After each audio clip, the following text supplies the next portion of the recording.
61b, the bottom line. We're starting from the word Ella. Ella Maravashi.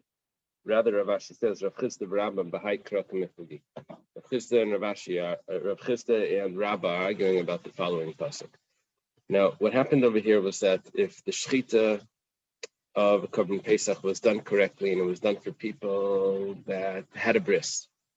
However, when it came to the zrika was done at the time of the shechita. This is what appears to be the case. Time of the shechita, he had intention that the zrika will be done for people without a bris. It's called an aral or arelim. So it's machlekes Rav Chisda and Rabba if that's acceptable, and it's based on what we learned until now. Is the thoughts by the zrika regarding who this korban is for affecting the korban? We said that it's only the shechita. Question is, do we extend that to the zrika as well? And we said that Rabba brought a long brisa that was discussing this. Do we compare the fact that it's slaughtered for an aral to Tumah? Do we compare it to Zman? This is all this of what we learned yesterday. In the end, we used the pasuk of Zois Chukas HaPesach to teach me that, according to Rabbah, that it's only pasul by the shechita, not by the zrika. And Rav Chisda said exactly the opposite. That the Chukas tells me that it would have been even more lenient, but the Chukas tells me that it's more strict. And it applies to the zrika as well. Comes along Ravashi and asks the question, and he says, really, there should be no difference between shechita and zrika. He has a way of learning the psukim. He says maybe v'chol oral is referring to anyone, and zeis chukas is being machmer.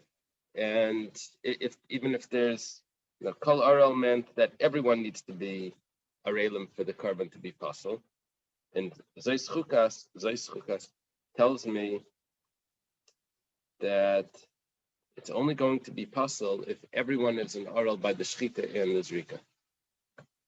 Okay, if that's the case, then we don't have any explanation for Rabbah and Rav Chisda. So comes along Ravashi and gives us a new chat. That's where we're holding right now. Mefarshim ask over here that Rabbah already told us his explanation. Rabbah said that the sacrifice is valid. Rav Chisda says it's not valid. Rav Chisda is the strict one in this case. Comes along Ravashi and tells us that the explanation is different. He's accepting the machlekes without the explanation that Rabbah gave. Anyway, we're on top of Samach Beis now. It says that the machlekes Rabbah and Rav Chisda is about the following pasuk. It says, "V'nirtza Eloi l'chaper alav." It's accepted for him to atone for him. Now, what we learned from this is Allah v'lei al chaverit, that it becomes invalid if the sacrifice is slaughtered for someone else. He's switching what our issue was. Until now, our issue was that the people weren't circumcised. Now he's saying that that's not the critical part of this machlekes. The critical part of this machlekes is that the people that weren't circumcised were also not registered for the sacrifice.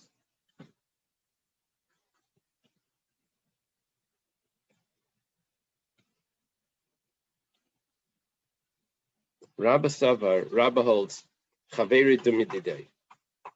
When does it become invalid? If the person that was sacrificed for is similar to the actual owner. Mahu de bar kapara, af Chaveri de bar kapara. If it would have been worse if it was sacrificed for someone else that wasn't registered, that wasn't part of this. But now that the person that wasn't registered isn't even eligible to be part of this, so that doesn't become invalid. Why is it invalid? It says l'chaper alav, to atone for him, and we learn from that not for someone else. If someone else would be invalid, but that's only if that someone else could have been eligible for this. But because this person isn't even eligible, So then the fact that he wasn't registered doesn't matter. It comes a leniency. The fact that he's so not eligible.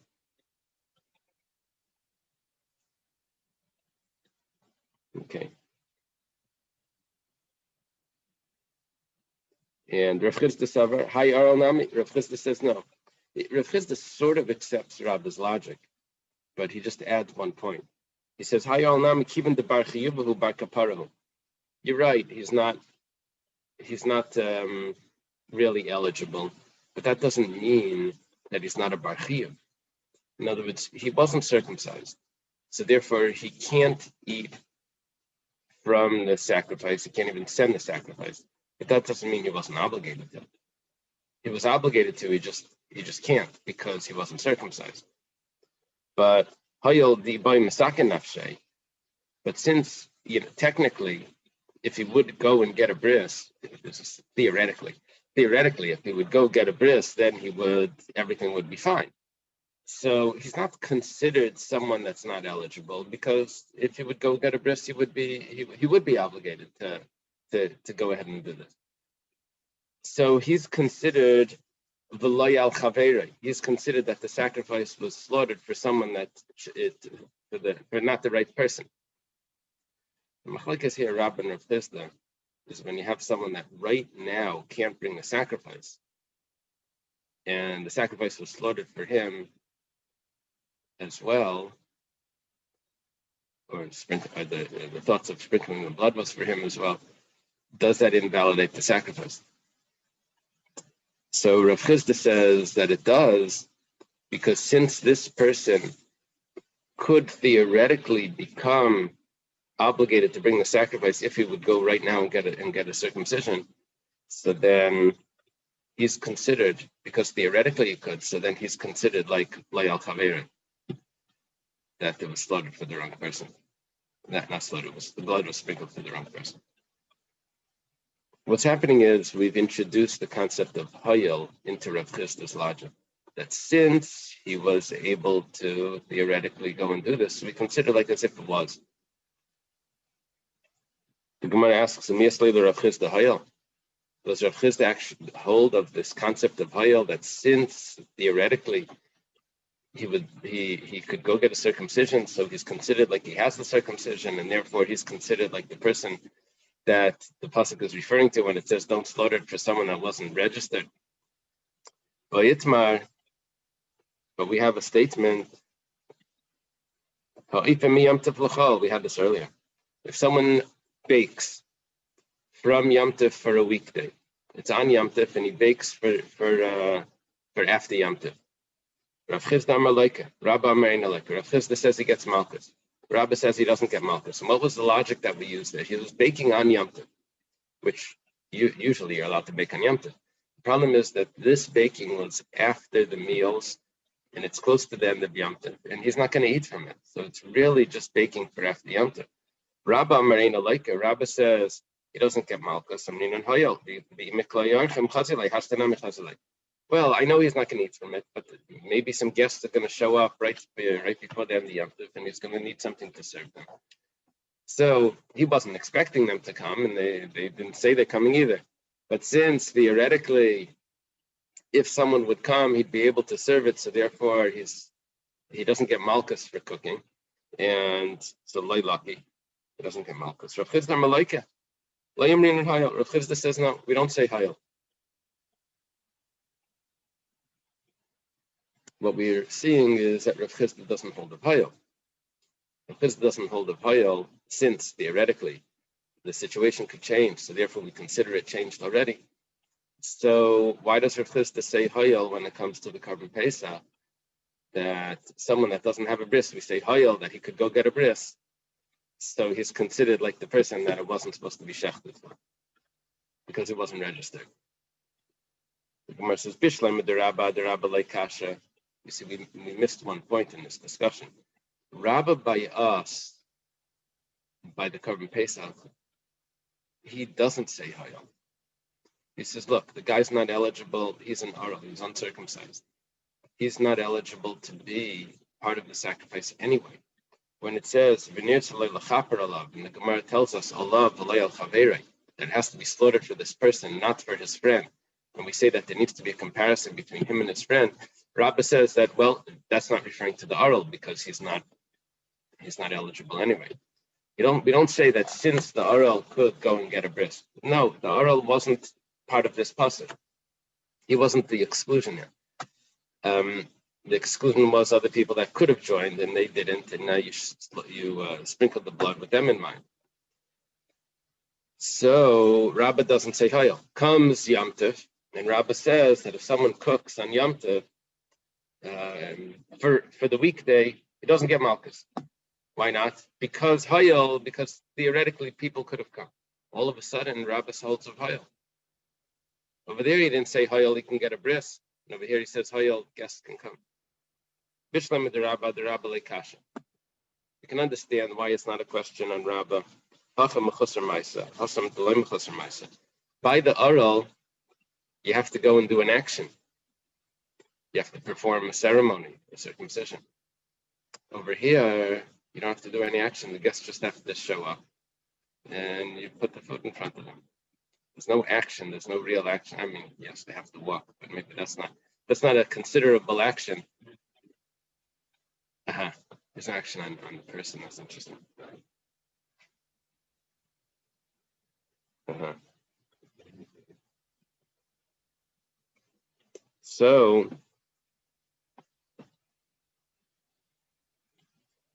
So Rabbah can answer his understanding, because when does he say Hayel?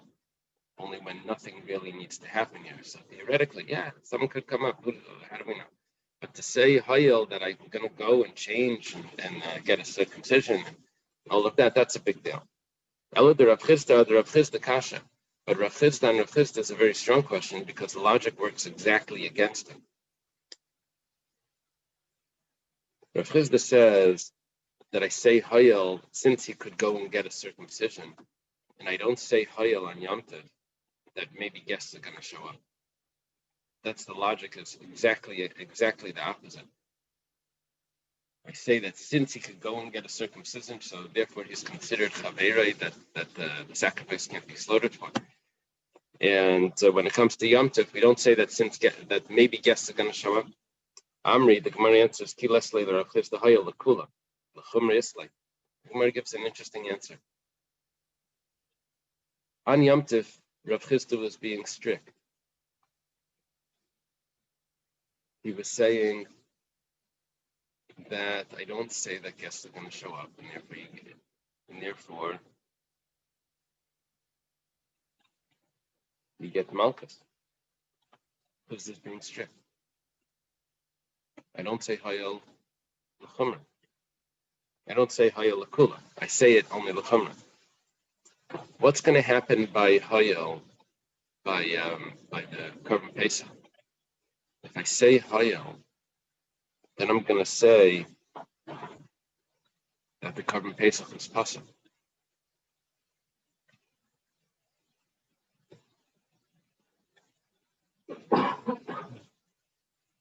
The guy slaughtering the Korban Pesach for someone that wasn't eligible, that's not going to invalidate the sacrifice. He's sprinkling the blood for someone that wasn't eligible because he wasn't registered. The issue here is that he wasn't registered. But because he's not eligible, then the sacrifice doesn't become invalid. Comes along Rav Chisda and says Hayel, that he could become eligible and he's still not registered, that's going to invalidate the sacrifice. It's for the wrong owner. And he's eligible, so that's worse. So Rav Chisda says Hayel l'chumra. What would be if he said Hayel by Yom Tov, and that would be l'kula? So that's the answer. The answer is that Rav Chisda only says Hayel l'chumra. He doesn't say it when it's going to be a leniency, and he only says it when it's going to be strict. Okay. That's Rav Ashi's explanation. Now what's going to happen is the Gemara is going to take us back to discuss the long brisa that Rabbah quoted to prove his ruling that thoughts by this Rika don't affect validity of the validity of the sacrifice. Not by the zrika of who this sacrifice is being brought for. It's only by the shechita. And our understanding of that was based on the pasuk that it says by the shechita ishlef yachlei t'chaisim, that it's only who's by the shechita is when I need to know who is joining into this group, not by the shechita. Now, in order to go through this whole story, what happens is he quotes a brisa. The brisa says maybe one oral should ruin the whole group. So we said, well, let's compare it to Tumah. When it comes to Tumah, we don't say that one drop of Tumah spoils the whole thing. So to by Arla, we don't say that one drop spoils the whole thing. He says, or maybe that's not accurate. Let's compare it to time. When it comes to time, we say that a little bit of wrong time spoils the whole sacrifice. So too, a little bit of Arla spoils the whole sacrifice. So we said, well, what's more similar? Is it more similar to impurity, or is it more similar to time? This was yesterday's Gemara. So we gave some logic to what to compare it to. And as we go through this Gemara here, we'll have to rediscuss what the logic was. But it starts off like this. Amalei Marzutra Breder of Marila Ravina. Marzutra Breder of Mari says to Ravina. Ketani was taught in that brisa that we studied yesterday on 61d. Hayil va'arla peselas, v'tuma peselas. Since arla invalidates the sacrifice, someone that's uncircumcised, and so too impurity invalidates the sacrifice. Just like when it came to impurity, we didn't say that a little bit of impurity spoils everything. We also don't say that a little bit of uncircumcised, not partially uncircumcised, one uncircumcised person should invalidate the whole group, the whole sacrifice. Umar says, when you said a little bit of impurity doesn't invalidate the whole sacrifice, what are you referring to? I guess we have two options. We have impurity of the people and we have impurity of the sacrifice. If we're talking about the people are impure, so one impure person doesn't invalidate the sacrifice for the whole group. What does it mean? This is a question that's going to be answered in a moment. What does it mean that a partially impurity is going to that we don't say partial impurity makes the whole thing impure or makes the whole thing invalid? What does that mean? The ikar arba v'chamisha gabri tmeim. Let's say there's 4 or 5 people that are coming. Arba v'chamisha gabri tahirim. And there's 4 or 5 people that are tahar. Like possible tmeim l'tahirim. We don't say that the impure invalidate the sacrifice for the pure. Okay, good. That was the simple logic. That's what we were understanding the whole time. By the way, Abu Nassim, you see what the example is. That there's a total of 10 people or 8. No, you were thinking how many people would need to come here. Okay. The Gabi Arla, the Gemara is continuing this discussion. It says regarding Arla, someone that's not circumcised, Nami, Halay Pasli. It also doesn't invalidate it. That it says if there's in the group, there's people that are circumcised and there's people that are not circumcised, we say that it's valid. The Gemara just asks,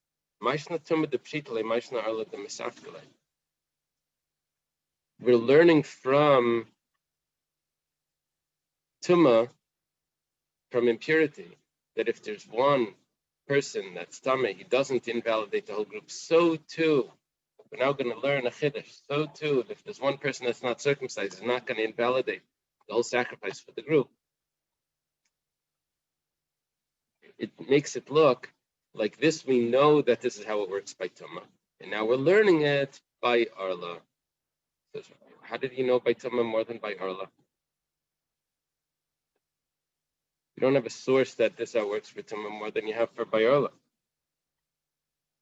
So if you're learning something from one to the other, one of them has to be more obvious than the other.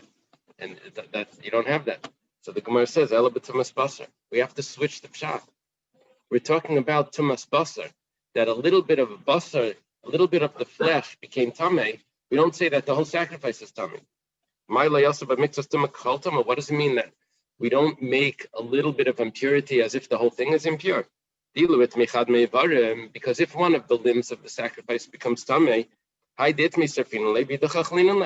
the part that became tamei is burnt, and the rest of the sacrifice is valid. That is something that's very clear that applies to tumah. So we'll say, okay, by arla as well.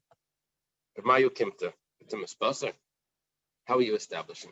You're now setting this up that we're dealing with that the flesh became impure. You can't do this. Ema Seifa, continue reading the Brisa and see if it's going to fit. Done in Davar Shein Enag B'Chalas Vachim, Davar Shein Enag B'Chalas Vachim. The Gemara suggests, because we have these options of what do we compare an uncircumcised person that's mixed into this group? What do you want to compare it to? Do you compare it to Tumah, which right now we're comparing it to a part of the animal became impure. So we'll say that one of the people became impure, we'll compare it to that. And just like over there it was valid, so too by the one person that's uncircumcised, the rest of the group should be acceptable. Or do we compare it to time?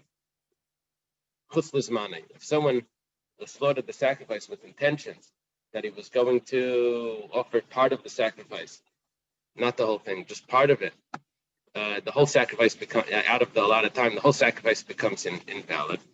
So too, by Arla, one person that's an Aral, one person that's uncircumcised invalidates the whole group. So what do we compare it to? So the Brisa suggested, let's compare it, Arla to Tumah. Why? Because Arla is the unique halacha for Karban Pesach. And Tumah is a unique halacha for Karban Pesach. And don't bring in the concept of time that you have to have thoughts of the appropriate time and not out of the allotted time, because that applies to all sacrifice. So let's compare the things that are unique for Karban Pesach one to another. Now they have a little bit of a problem because we've just established that when we're talking about Tumah, we're dealing with that the flesh became Tameh, or part of it became Tameh. Now, how is that unique to the Karban Pesach? My Tumah, which impurity are you referring to? If you return to the flesh, what are you saying? It doesn't apply to all sacrifice. It applies to all sacrifices equally. We have to go back and reinterpret what you meant when you said Tumah. They can't be talking about that the animal became Tameh. It must be talking about that the people became Tameh. Here you have a unique halacha for Karban Pesach. What does it mean that it doesn't apply to other sacrifices? It's only by a Karban Pesach. By all sacrifices, if the person is uncircumcised, if the person is impure, he himself can't bring the sacrifice, but he can send it with someone else. When it comes to Karban Pesach, it's someone that's not circumcised or someone that's impure cannot even send their sacrifice. So here we have a unique halacha of Tumah by Karban Pesach. But now we have to say that we're not dealing with the flesh became Tameh, we're dealing with one individual person became Tameh. But if that's the case, then we're back to the question, how do we know that the rest of the sacrifice is valid with the rest of the group more than by Arla? So what we're going to do is we're going to divide it up like this. We're going to say that when we started off saying that let's learn Arla from Tumah, we were learning that the flesh became Tameh. And we know for sure that if part of the flesh becomes Tameh, the rest of the sacrifice is valid. So therefore, if there's one person that's uncircumcised in there, the rest of the sacrifice is going to be valid. So the original comparison is to the flesh. And then when we say, which one should we compare it to? Should we compare it to time or should we compare it to Tumah? Now we're talking about where the people are Tameh. And so it doesn't match up. It's an inconsistent comparison. We started off comparing, we're going to learn Arla from Tumah, we're talking about the flesh is Tameh. And then when we say, well, we can also compare it to time, we're talking about that who should we compare it to? We should compare it to something that's more similar because it's unique to the Karban Pesach. We're talking about that the people are Tameh. Amrlei in. He says, yeah, you're right, but that's still acceptable. Shem Tumah Kapara. It's all under the general category of Tumah. When you look too closely, it doesn't fit. But if you go out, you just put it under one category, yeah, Tumah, okay.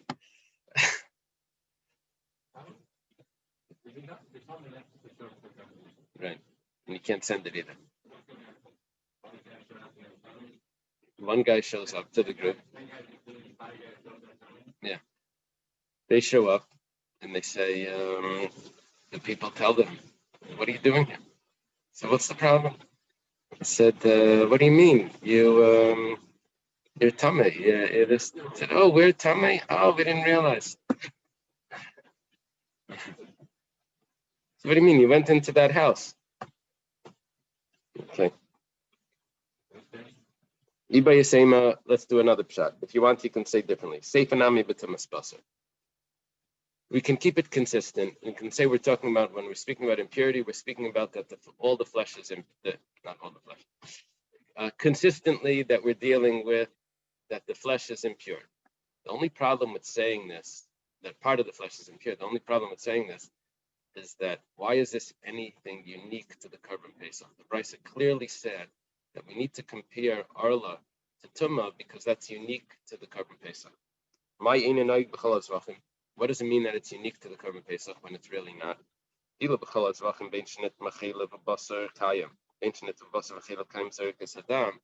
machlokes. We had it in Tzvachim. We had it in a bunch of places. So machlokes Rebbe Elazar and Rabbi Yeshua, if there's no meat left for whatever reason, can you still sprinkle the blood? Can you sprinkle the blood without any meat left? So it's Rabbi Eliezer said yes, and Rabbi Yeshua said no. However, Rabbi Yeshua agrees that if there's chaylev left, that's also acceptable. If there's chaylev left, somehow all the blood, all the meat got lost or tamei or something, so that you're not sprinkling the blood to permit anything. So there's two things: there's the people eating, and then there's the mizbeach eating. Rabbi Yeshua says if one of them is able to still be brought, so you sprinkle the blood just for that, and that's good enough. So by all sacrifices, if the chaylev exists or the blood exists, you still, if the fat exists, which is brought on the altar, or the meat exists, you still sprinkle the blood.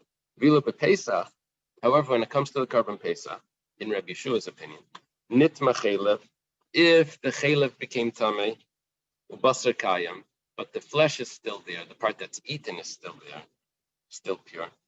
You sprinkle the blood. Nitma basar, but let's say the part that's eaten became tamei. The chaylev kayam, but the fat that's brought on the mizbeach is still eligible. You don't sprinkle the blood. Basically, the logic here is that the Korban Pesach is primarily for eating, for the people to eat. So therefore, if there's no food left, then you don't sprinkle the blood. Now, this is a unique halacha that applies to Korban Pesach. So what we did was we took a fine point. We said, well, if you look very carefully, you'll notice that Tumah by Korban Pesach is unique, has one unique halacha, according to Rabbi Yeshua, that you don't sprinkle the blood if the meat became tamei, even if the fat is still there. So we can talk about the flesh being tamei, and it's still a unique halacha. This is a way of keeping it consistent, that when we spoke about Tumah in the Brisa, we're talking about the flesh. Yeah. Practically speaking, could this happen, that all the meat has already been consumed before it comes time for Zrika? No, that's not, no. But it doesn't mean consumed. It means that it became tamei, and then you have to do the Zrika, and you can't do the Zrika because there's no meat left. Oh, the meat became tamei, but yeah. Meat became tamei between the shechting and the Zrika. And the Zrika, yeah. Uh-huh. So that's a unique halacha to Korban Pesach, that even though the fat is still there, you don't sprinkle the blood because Korban Pesach is primarily for eating. Okay. We seem to have resolved this, Brisa, and we said, oh, it's now consistent. It says 1 second. B'mayu kimta b'tumas basar. You just said that the Bryce is talking about that where part of the meat became tamei. And so we'll compare Tuma to Arla. We say that the rest of the sacrifice is still good. We said, what should we compare it to? Should we compare Arla to Tuma? Should we compare it to time? Let's compare it to Tuma because Tuma and Arla are both unique to the Korban Pesach. What's the uniqueness of Tuma meat to the Korban Pesach? Well, there's one detail that's different.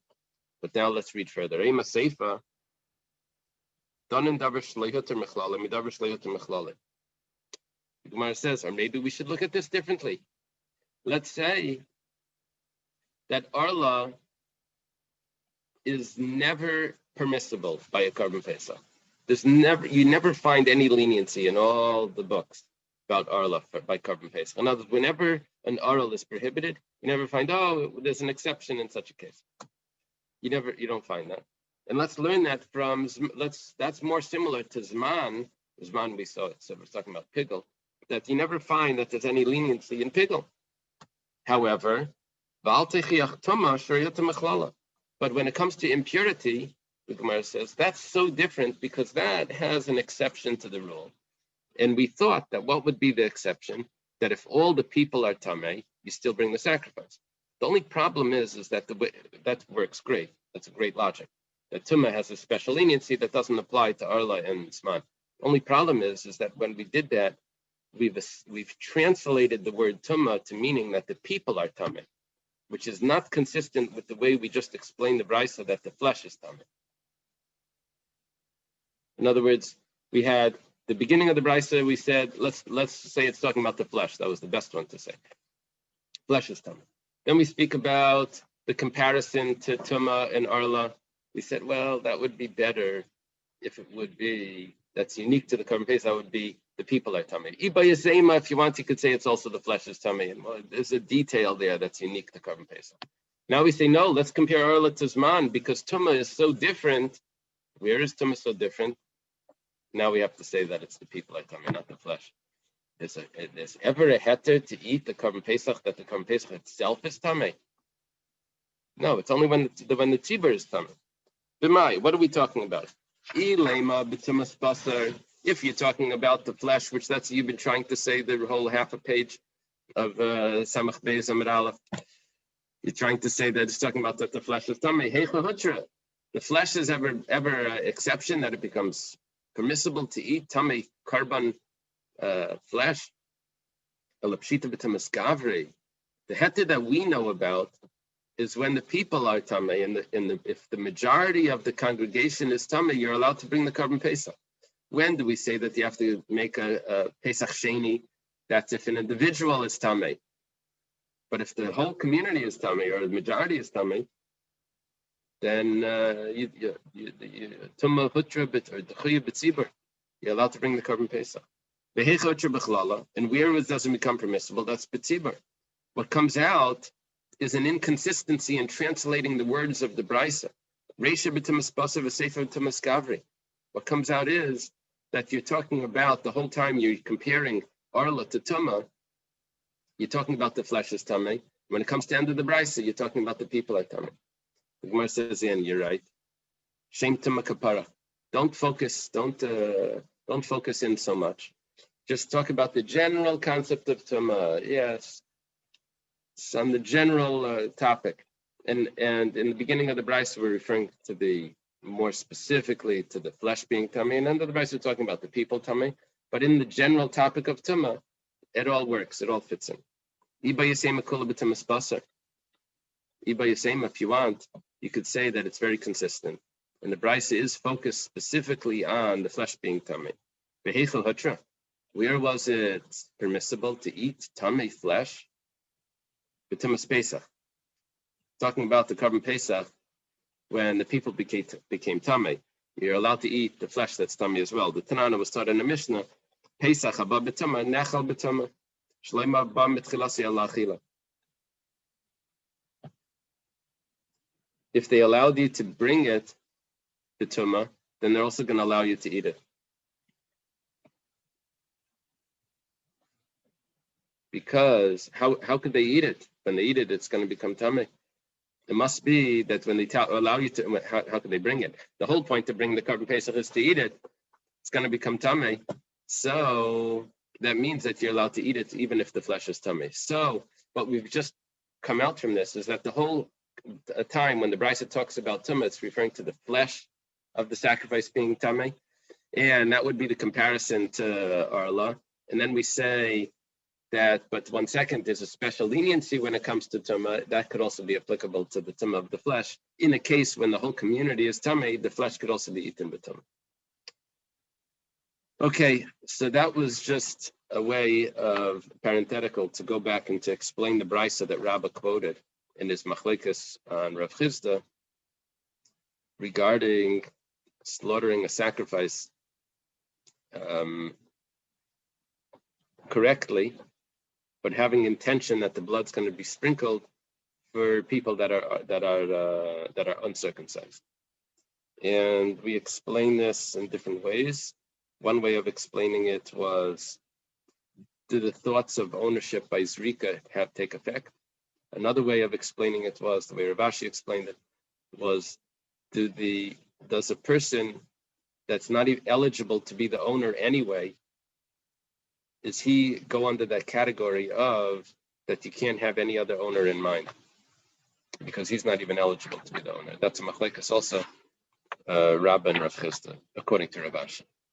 Now we go back and we're going to ask a question on Rav Chisda.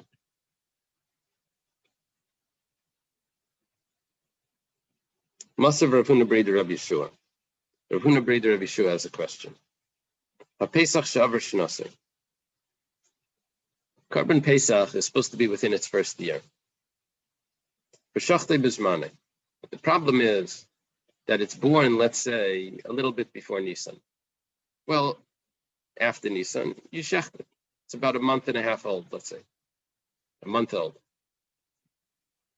Let's say you didn't shecht it. You didn't get around to shechting it that year.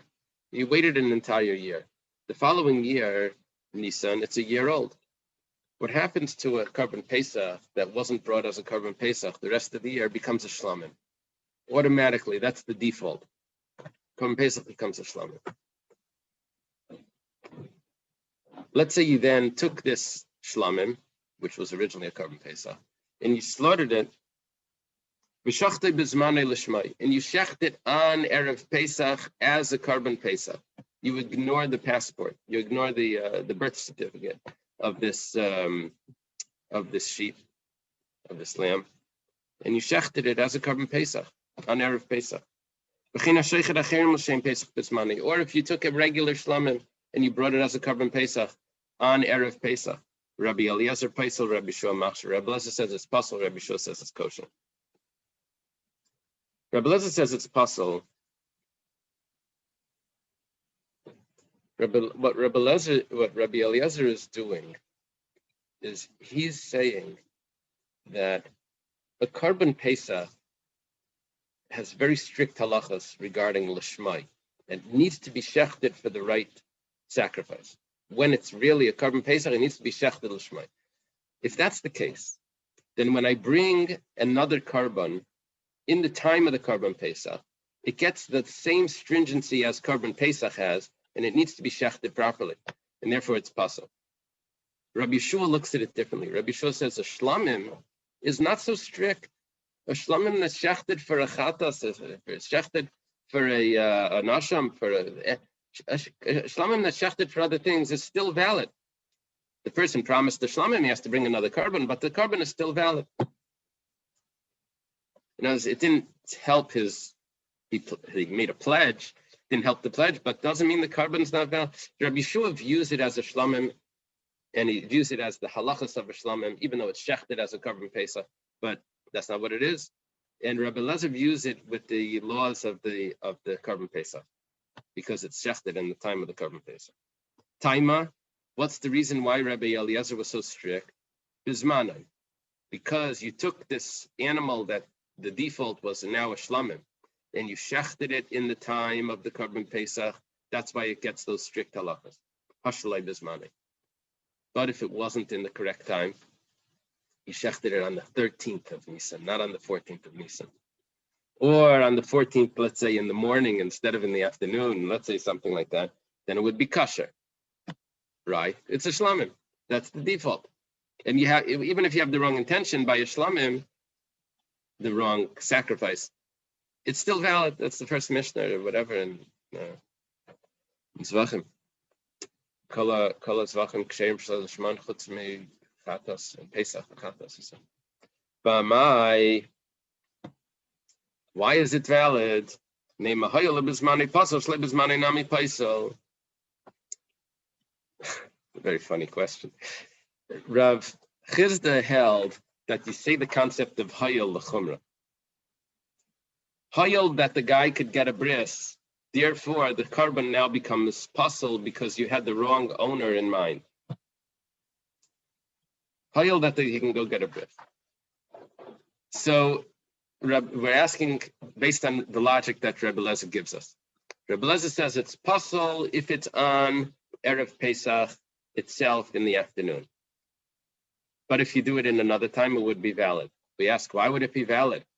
Hayol, Rav Chizda says hayol l'chumra. Since theoretically you could have shechted it in the wrong time and it would be invalid, so let's say hayol, it's invalid. The problem is you didn't. But if you say that's an issue, the problem is you didn't. So then go back to the guy that wasn't circumcised. He says you shechted it for the wrong owner, but that person wasn't eligible anyway. He shouldn't be counted. They said, yeah, but hayol that he could become eligible, but he didn't. But he didn't have a circumcision. But hayol that he could have, that potential makes it invalid. So here also, let's look at it and say that because if you would have shechted it in the proper time, it would be invalid. So now it's also invalid. It's stretching the concept of hayol in a way that we've never done. Because hayol, as we used it up until now, meant something potential could happen in the future that would validate the event now. This is saying something could have been done in the past, but wasn't done. Right. So what it's saying is, let's say there's an hour difference between when you shechted it. It doesn't. Your question's still there. I'm just making it a little bit closer logically. Let's say you shechted it right before Chatzais. According to Rebbe Lezer, it's kosher. Korban Pesach before Chatzais is not a Korban Pesach, so it should be kosher. So it comes along our Gemara and says, 1 second. Rav Chizda holds of hayol, because you would have shechted it an hour later, it would be pasol. So let's consider it as if that it was shechted an hour later and it should be pasol. Yeah, it's not answering the question. I'm just making it closer in time to make it look like it's logical. V'amay nema hayol bismani pasol, so bismani nami pasol. Since in its time it would be pasol, so shalei bismani should also be pasol. Amar Rav Papa says, Shani hasam damakra v'amartem zevach pesachu, hu b'haviyasai. When is it the Korban Pesach? That's only if it's in its correct time. Loihu l'shem acherim v'lei acherim l'shmai, but not if it's shechted for l'shem acherim means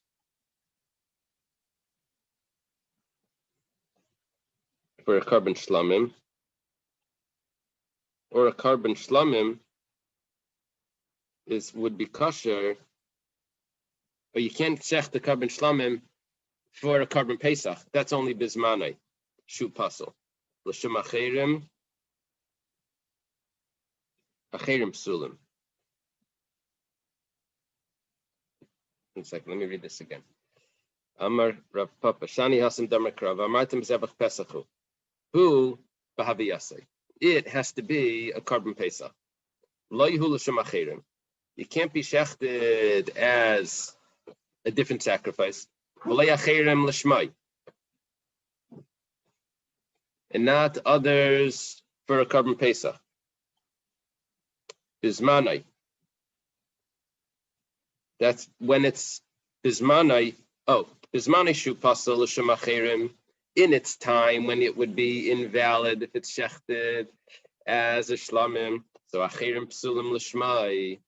Important time over there. Then others are invalid if they're shechted for it.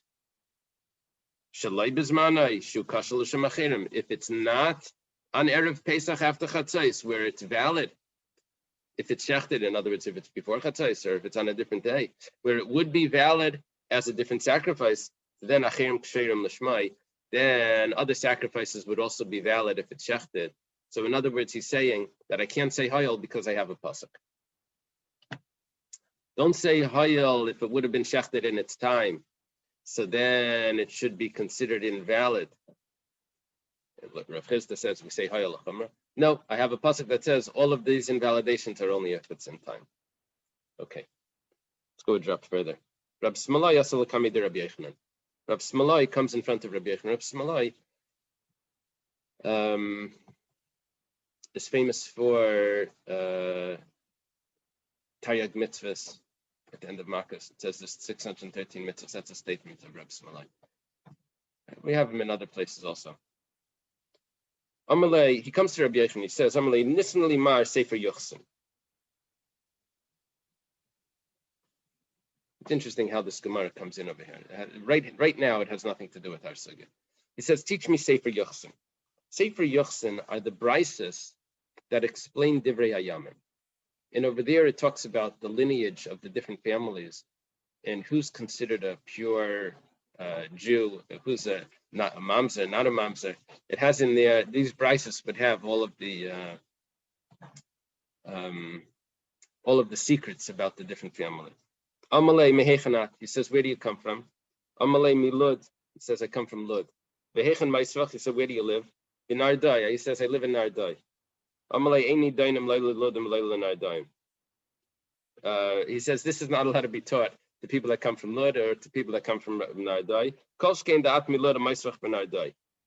He says, especially you, that you're born in Lud and you live in Nardai, you have both problems, and we can't teach it to you.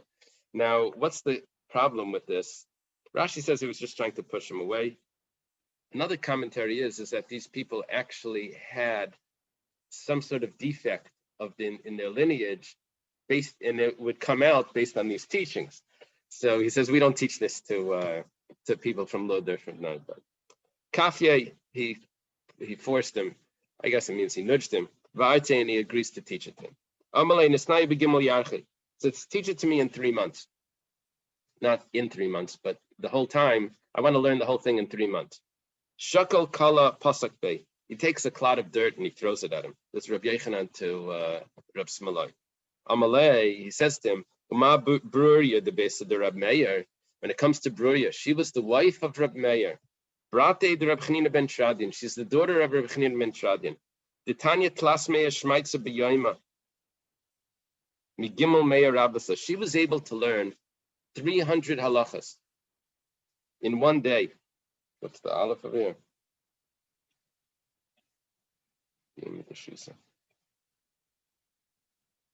From 300 different teachers. And when it came to this, it took her 3 years. She wasn't able to learn this in 3 years. And you want to learn it in 3 months. Even a genius like Bruria wasn't able to learn this in 3 years. You want to learn it in Kishakal Vazel, as they're going, Amalei Rebbe, Mabin Lashmai Vishalei Lashmai, Laichla Vishalei Laichla. He asks him, this is how the sugya comes in. When it comes to Lashmai Vishalei Lashmai, if you had a thought of the wrong sacrifice by a Korban Pesach, by one of the services, the whole sacrifice is invalid. Even though by the other service you had the correct thought. But when it came to Laichla Vishalei Laichla, if you had thoughts of who is registered on the Korban Pesach, was people that were, when you thought about who you were sechting it for, people that were registered and people that weren't registered, or Leichlav means actually people that aren't able to eat from it because they're older or whatever, it says it was still valid. So when it came to Lishmai V'Shlei Lishmai, it's not valid. One invalid thought ruined everything. When it came to the people, one person that wasn't valid didn't ruin it. I see you're a Talmud Chacham, I'll tell you the answer. When it comes to the thoughts of the Korban Pesach, that's an invalidation of the actual sacrifice. When it comes to who's eating it, It's aim psul begufay. That's not a psul in the sacrifice itself. So there it's more lenient. When it comes to l'shmai, you can't look at the sacrifice and see where is the invalidation. But when it comes to the people, I can say, well, this one was the guy that's where the invalidation is. The rest is still good. When it came to the thoughts of which sacrifice it is, that would apply to shchita, kabbalah, zrika, halacha, and zrika. Those are the four services of the main services of the sacrifice. When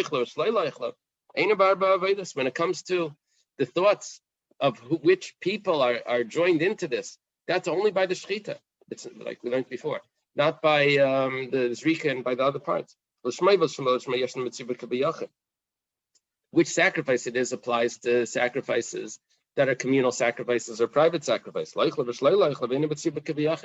Who is eating it? That doesn't have to do with tzibur yachid. That's applies the same to tzibur and to a yachid, or the opposite. Ain't a tzibur. It doesn't apply to it. It doesn't apply to a communal sacrifice. If there's someone that you had in mind that can't eat a kazayas, that doesn't matter. Okay. Ravashi Amar Psula Begufi Efshalavari Suri Chadamilsi. Ravashi says that the psul beguf, that it's invalid, the carbon itself becomes invalid, and I can't see which part of it is invalid. That's exactly the same point. The matam amar psul begufa mishum di'ef shalavar b'isuri. What does it mean that the sacrifice itself becomes invalid? That means that I can't see which part of the sacrifice. I can't say this limb is the part that's invalid. However, when it comes to a side point of invalidation of which people are eating it, that I can see which people are eating it. Amar Rami bar Rabbi Yuda Amar Rabbi, I guess. On the day that the Sefer Yuchsin was hidden, their eyes were dimmed and their strength became weak, the strength of the sages. Because there were a lot of secrets in the Torah that were in this. Between these two verses, which are one chapter apart, it says, these are the children of Atzel, and it lists 6 children. And then it says, these are the children of Atzel, and it concludes. It's only one paragraph.